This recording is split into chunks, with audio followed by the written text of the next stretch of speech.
გამარჯობა, ჩემო საყვარელო ხალხო, მოგესალმებით. ბევრი რამის მოყოლა მინდა, როგორც ყოველთვის ჩემ არხზე, ჩემს თათბირებში განვმარტავ ჩემს პოზიციებს.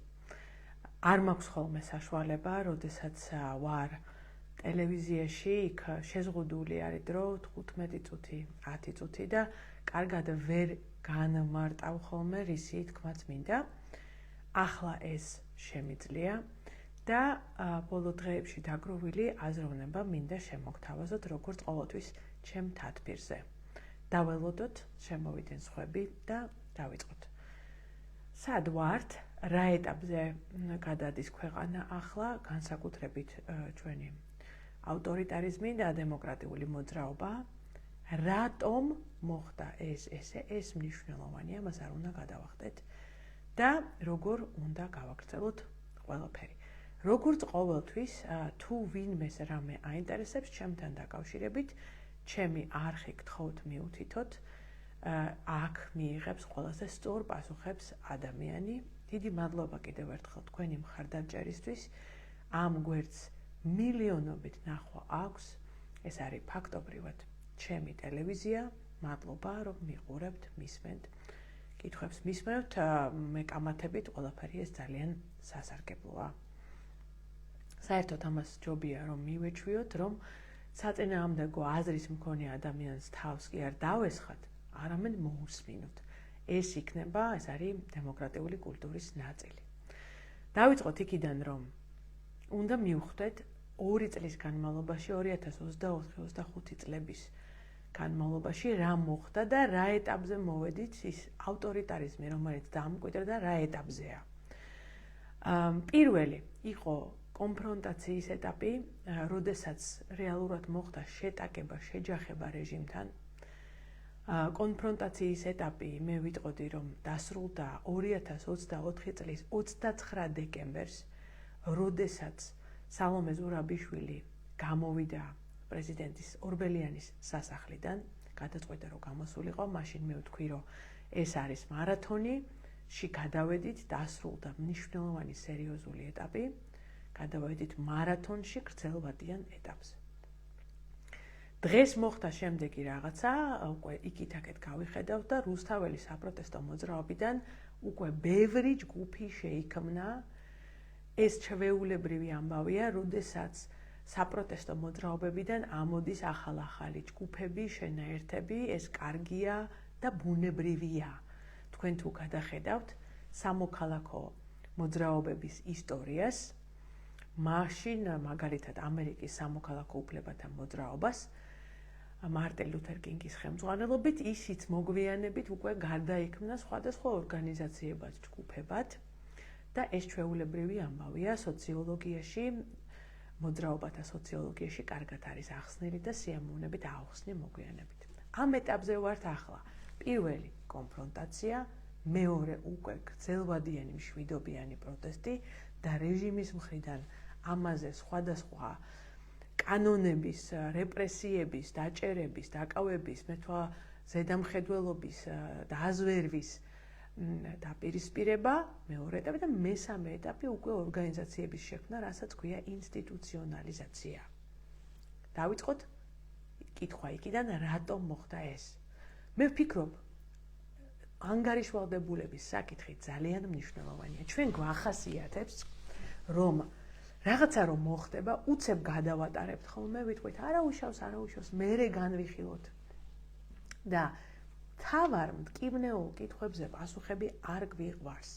არადა, ამის გარეშე, ჩვენ ხო გვინდა კარგი და ევროპული მომავალი, ამის გარეშე არ გამოვა.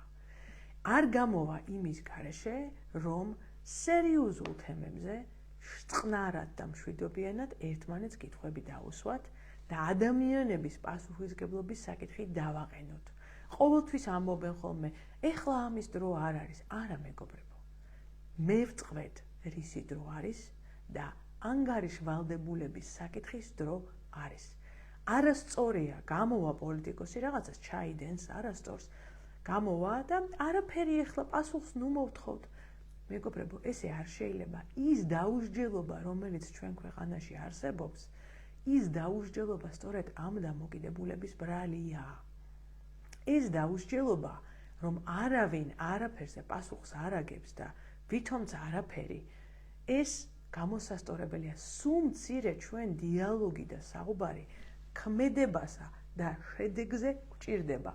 ვიღაცამ რაღაცა გააკეთა, ამან რა შედეგი მოიტანა, სწორი იყო თუ არ იყო სწორი. ეს გვჭირდება. ახლა პირველი ეტაპი, კონფრონტაციის ეტაპი ხელისუფლებასთან, წინააღმდეგობის ეტაპი, რომ არასწორად დასრულდა, ამაზე რამდენიმე ფაქტორი არის პასუხისმგებელი, პირდაპირ არის პასუხისმგებელი სალომე ზურაბიშვილი. მან ვერ გამოავლინა სათანადო ლიდერობა, ვერ აიღო პასუხისმგებლობა საკუთარ თავზე და ნებსით თუ უნებლიეთ მიანავლა პროტესტი. ის რომ პიკიდან, არჩევნების პიკიდან პროტესტი ნელ-ნელა იქვევით წავიდა და 100,000, 300,000 ადამიანის გარდა, რომელიც ბოლო იყო გამოსული 29 დეკემბერს, ამან ყველაფერმა დაიკლო და იმის მაგივრად, რომ ჩვენ ხალხი მოგუმატებოდა, ხალხმა დაიკლო, ამაზე პასუხისმგებლობა სალომე ზურაბიშვილს ეკისრება. იმიტომ ის რომ პირველი ეტაპიდან, როდესაც პიკში იყო წინააღმდეგობა, როდესაც ყველა ოპოზიციონერს, მოქმედ ოპოზიციონერს ჰქონდა საპარლამენტო იმუნიტეტი, როდესაც თავად მას ჰქონდა საპრეზიდენტო იმუნიტეტი, რომელსაც ხმები არ ყოფნიდა და ოცნებას მოეხსნა. როდესაც 100,000-ობით ადამიანი იყო ქუჩაში 29 დეკემბერს 2024 წლისა, მაშინ მან არ აიღო პასუხისმგებლობა და პროტესტი მინავლა. და დღეს, როდესაც რაღაცა ჯგუფები იკრიბებიან ერთმანეთს, ხვდებიან და აცხადებენ რაღაცებს, ეს და ადამიანებს აქვთ ძალიან გამართლებული იმედგაცრუება, რომ კი, მაგრამ რამე ქენითო პოლიტიკოსებმა გამართლებული იმედგაცრუება. ეს იმედგაცრუება გამართლებულია, მაგრამ მას აქვს პასუხები. და ეს პასუხი არის, რომ კონკრეტულად სალომე ზურაბიშვილმა ვერ გამოავლინა ლიდერობა საკუთარ ადგილზე სამწუხაროდ და პროტესტი გადავიდა გრძელვადიან რთულ მარათონში. ძალაზე მდგარ ხელისუფლებასთან დაპირისპირებაში. ეს მნიშვნელოვანია. ახლა ამის ფონზე რომ შეიქმნება სხვადასხვა ჯგუფები, ეს რა თქმა უნდა ბუნებრივია. უბრალოდ, როდესაც ერთი და იგივე ორგანიზაციის ფონზე, რასაც არის ნაციონალური მოძრაობა, რაღაცა ჯგუფი შეიკრიბება მორიგჯერ და გამოაცხადებს თავს, მას არ შეიძლება ჩვენ არასწორი იმედგაცრუების მომტანია, მასზე ძალიან დიდი იმედის დამყარება. რატომ? პირველ რიგში იმიტომ, რომ ცოტა ხნის წინ იყო ისევ და ისევ სალომე ზურაბიშვილთან მსგავსი ორგანიზაცია, რომელმაც იყო და მერე დაიშალა. მანდაც მე არ შევსულ ვარ, იმიტომ რომ ორგანიზაციებში, რომლებიც ერთიანდება, იშლება, ეს ვფიქრობ, რომ კონტრპროდუქტიულია ადამიანებისთვის, რომლებიც ელოდებიან მოქმედებას, ელოდებიან შედეგს. ცოტა გარდა ამისა, ნაციონალური მოძრაობის საფუძველზე აღმოცენებული ბევრი პარტიული გაერთიანება გვინახავს, დაწყებული სულ ადრე გიგა ბოკერია რომ გამოეყო მათ ევროპული საქართველო დაარსა, მერე დაბრუნდა ევროპული საქართველო, მერე ისევ დაიშალა, მერე გაერთიანებული ოპოზიცია ერქვათ, ეს ჩვეულებრივი მოვლენაა. თავის დროზე 2024 წელს ისინი იმიტომ დაიშალნენ, რომ მაშინ იყო ეგეთი ვითარება. გამოჩნდა ნიკა გილაური, საქართველოს ბანკის მმართველისა და მფლობელის ირაკლი გილაურის ძმა, რომელმაც მილიონობით ლარი ჩადო კონკრეტულად ნაციონალური მოძრაობიდან, რომ წამოსულიყო ერთი შემადგენლობა ცალკე. იმის მერე ჩვენ მოვისმინეთ საჯარო წყაროებით, რომ ნიკა გილაური თავის აორთქდა და გაქრა, სხვათა შორის თუ ვინმეს გაქვთ ინფორმაცია, სად იმყოფება ის, პიროვნულად გთხოვთ მომაწოდეთ ეს ინფორმაცია, იმიტომ რომ კონკრეტული კითხვები მაქვს მასთან დაკავშირებით. ან რატო გამოჩნდა, ან მე რატო დაიკარგა, სამშობლო თუ იყვარდა და ისიც მოახერხა, რომ პრეზიდენტს შეხვედრო და მეგობრებო, ამის სახელით მოქალაქე, რომელმაც მოახერხა, ჩვეულებრივი მოქალაქე, შეხვედრო და სალომე ზურაბიშვილს. მისი პრეზიდენტობის 6 წლის განმავლობაში. აი ქუჩიდან ვიღაც. არა. და მან მოახერხა ნიკა გილაურმა, ირაკლი გილაურის მამ და სააკაშვილის ყოფილ პრემიერმა მინისტრმა და სალომე ზურაბიშვილს შეხვდა. სხვათა შორის რა სტატუსით არ ვიცით. ამ პირობებში მაინტერესებს, სად რა უნდოდა და მეორე მხრივ, სად გაქრა და გთხოვთ თუ იცით მისი ადგილსამყოფელი საქართველოში ან უცხოეთში შემატყობინოთ. შემდეგი.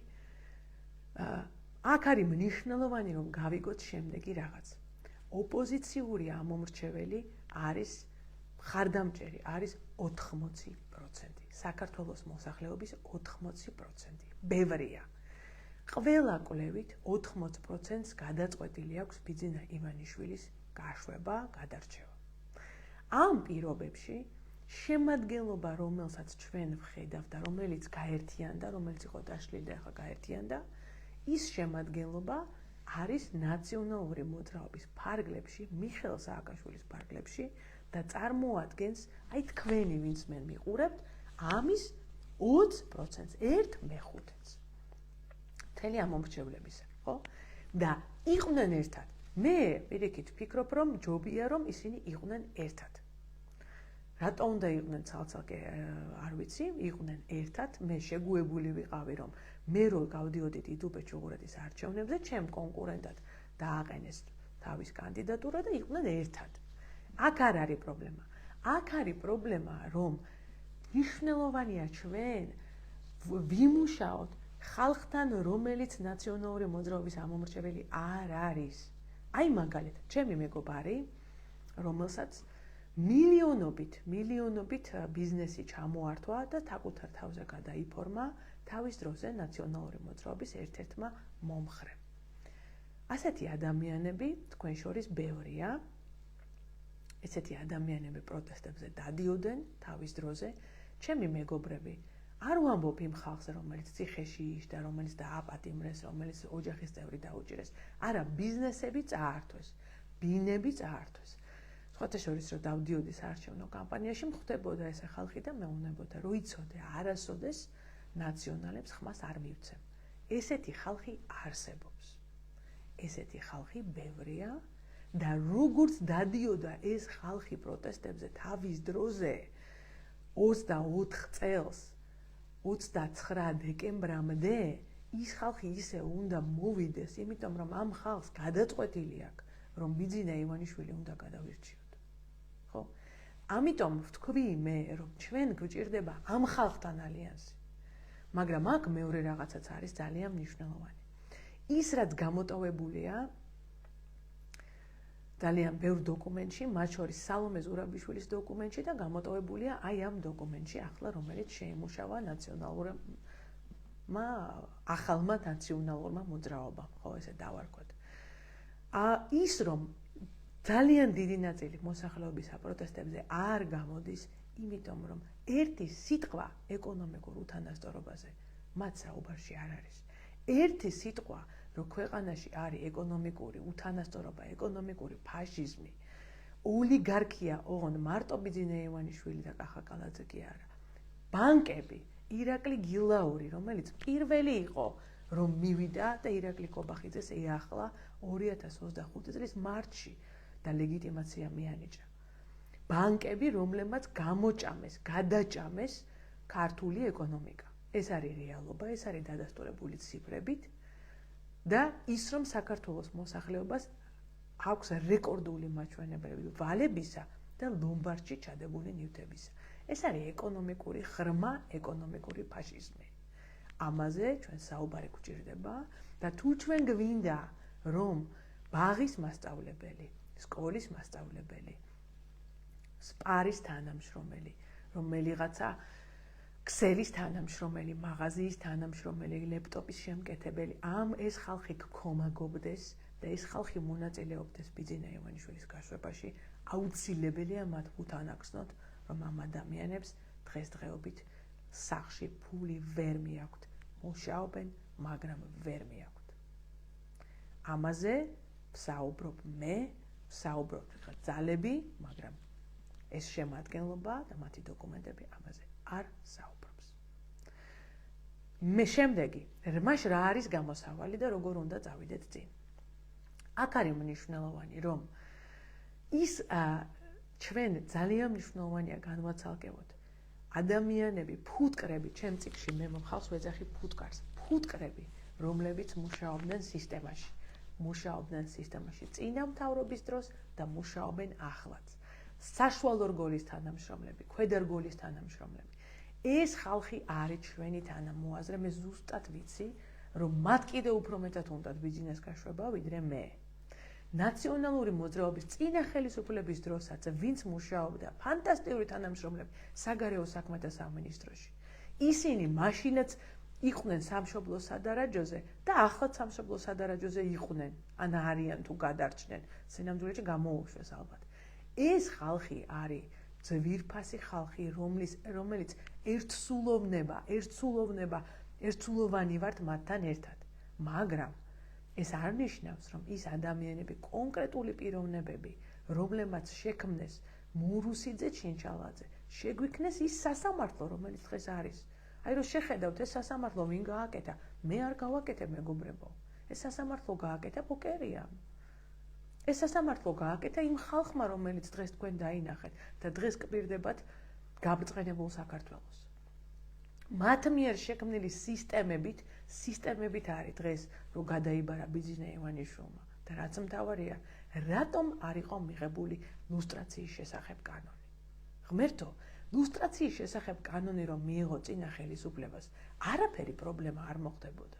არავინ ბიძინა ივანიშვილი ვერ მოვიდოდა ხელისუფლებაში. ვერც მისი გუნდის დიდი ნაწილი ვერ მოვიდოდა ხელისუფლებაში. რატომ არ გაგვიკეთა ეს კარგი საქმე მან? ხო. ახლა ჩემთვის ადამიანისთვის, რომელმაც ზუსტად ვნახე წინა ხელისუფლება მურუსიძე ჩინჩალაძე როგორ შეაკოწიცა, ვეუბნებოდი, ვინც ნახეთ მაგიდას და ყველასთან ვარ ნაკამათები. მათ შეუძლიათ, მეცაც გეტყვით, მე მივმართავ, რომ გამოვიდნენ და მოგვიყვნენ. როგორია ეს სისტემა მურუსიძე ჩინჩალაძეს, რომ მე ავდგეთ და ჩვენ მე დავშალოთ. მათ იციან კარგად, როგორ იქმნება ის სასამართლო, რომელიც დღეს ჩვენ ახალგაზრდებს ასამართლებს და პოლიტპატიმრებს. დიახაც? მნიშვნელოვანია, რომ იმიტომ რომ რაღაც არ მოგწონს, წარსულში კი არ დავბრუნდეთ 20 წლის წინ. არამედ ხელი შეუწყოთ ახალ, სხვადასხვა მრავალფეროვან ხალხს, რომ აიღონ ამ ქვეყანაზე პასუხისგებლობა. ანუ იმიტომ რომ ჩვენ გვინდა ბიძინა ივანიშვილი გაუშვათ, გვინდა ყველას. წარსულში კი არ უნდა წავიდეთ 20 წლის წინ, სადაც ასევე პრობლემები იყო.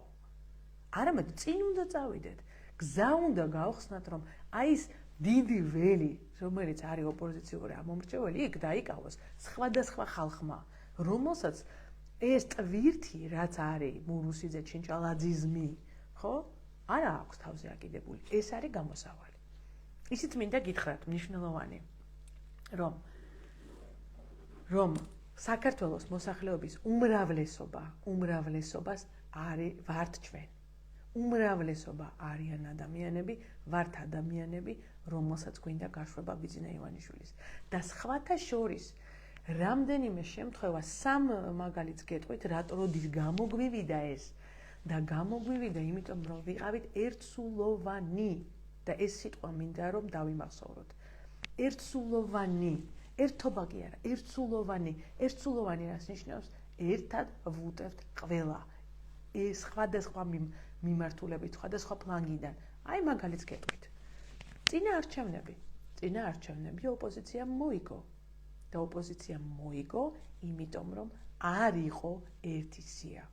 იმიტომ რომ ყველა ჯგუფმა თავისი ადამიანი გამოიყვანა და მოიყვანა საარჩევნო ურნასთან. და ვინც საწინააღმდეგოს გელაპარაკებათ, მას უნდა კითხოთ, ვინ აფინანსებდა შენ კვლევას? ვინ საწინააღმდეგოს ლაპარაკობს, მათ კვლევას აფინანსებდა დავით გეზერაშვილი იგივე ადამიანი, ვინც აფინანსებდა თავად ნაციონალურ მოძრაობას და რა თქმა უნდა გაიმეორებს იგივეს, რაც აწყობდა მიხეილ სააკაშვილს, ყველა ერთ ქვაბში და მე მიხეილ სააკაშვილს ეძლევა ძალაუფლება. ეს ჭირდება მიხეილ სააკაშვილს. და ამიტომ ვინც აწინააღმდეგო სიტყვით რომ რაღაცა კვლევა იყო და გავიმარჯვებდით, ოპოზიციამ გაიმარჯვა. აბა რატომ წავიდა ამ ვაბანკზე ისედაც ბიძინა ივანიშვილი და რატომ მოიპარა 100,000-ობით ხმა? იმიტომ რომ ოპოზიციამ ყველა ჯგუფმა თავისი ხალხი გამოიყვანა. და თუ სადმე მოხდა ჩავარდნა სულ სხვაგან მოხდა, რაზეც მე გავაფრთხილე. ეხლა გამოვიდა ერთი ლიდერი და ელექტრონული არჩევნები ძალიან შეგვეშალა. მეგობრებო, მე გაგაფრთხილეთ ამაზე. მე არაერთი ლაივი ჩავწერე, რომ არ შეიძლებოდა ელექტრონულ არჩევნებზე დათანხმება. მე არაერთ გადაცემაში ვთქვი, რომ არ შეიძლებოდა და მაგრამ მაშინ ეს ხალხი ისევე როგორც სხვა დროს, მაშინ ამბობდა, რომ ეს იყო ბრწყინვალე იდეა და შედეგიც სახეზეა. მაგრამ მე ჩემი სიტყვა თავის დროზე ბევრჯერ ვთქვი. ამიტომ ერთი, ეს არის არჩევნები, როდესაც ოპოზიციამ, რომელიც იყო მრავალფეროვანი, შედეგი დადო. ერთი. მეორე, აგერ იმედის დებატები. ჩავაგდეთ. დადის ვინმე პარტია იმედის დებატებზე? ვერ დადის. ის პარტიებიც კი, რომლებიც თავიდან ფიქრობდნენ, რომ თურმე აიათოლა ხამეინის უნდა მიხვიდე და დაელაპარაკო, რა თქმა უნდა, ცინიკურად ვამბობ. ანუ ყველაზე უნდა მიხვიდე და ეცადო შეაგნებინო რაღაც თურმე. იმედის ეთერში, სადაც ორ წინადადებას გათქმევინებენ, ისინი ვერ ბედავენ დღეს დებატებზე გასვლას. რატომ? იმიტომ რომ ერთსულოვნად იყო ამ საკითხზე ზეწოლა. ერთად არა, ერთსულოვნად, სხვადასხვა მხრიდან. და მესამე საკითხი.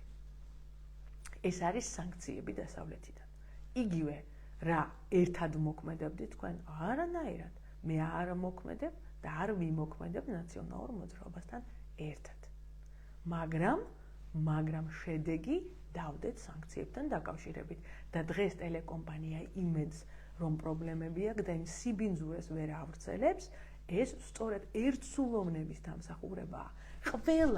ყველა ქვევით, ზევით ეს ხალხი ერთად უტევდა. ეს არის ერთსულოვნება. ამიტომ ერთსულოვნებას ნამდვილად მოაქვს შედეგი. აქვე მინდა სასაცილო რაღაც გითხრათ. ეხ ეპიცენტრში ხო ვარ ამ დისკუსიის, ხო? და ვითომ ნაცებთან ხო მაქვს რაღაც ჩვეულებრივი, პოლიტიკური კამათი. თქვენ თუ გონიათ იმედი ან პოსტები თუ მიდებს რაიმეს? არა. არც ერთი კარდი არ დაუდია ჩემთვის. რატო არ დაუდია? იმიტომ რომ რაც არ უნდა იყოს, ჩემი დაშვება იმედის ეთერში არ შეიძლება.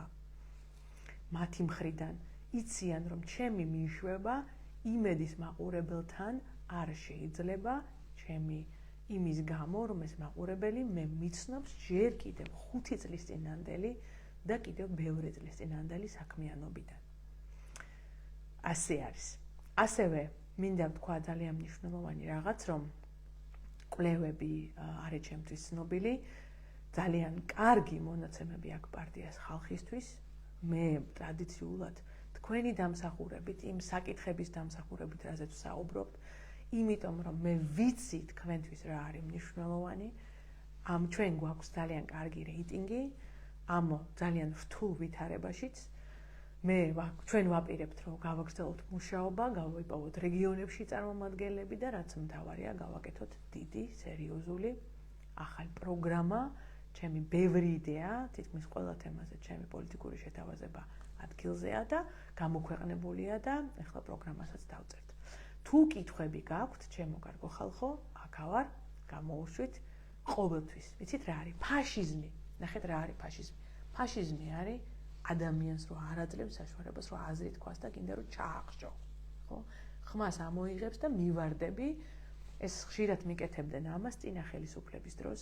ამ ხელისუფლების დროსაც რამდენჯერ დამესხნენ თავს, მესხმოდნენ თავს იუსტიციის საბჭოშიც, ეს არის ფაშიზმი. ჩვენ უნდა ისეთი კულტურა ავაშენოთ, რომ ადამიანი რო აზრს იტყვის, უნდა მოусმინო, რა უნდა ყურადღებით და გაიგო და რამე დასკვნა გამოიტანო. გააკეთო, არ გააკეთო, უკვე შენი საქმეა.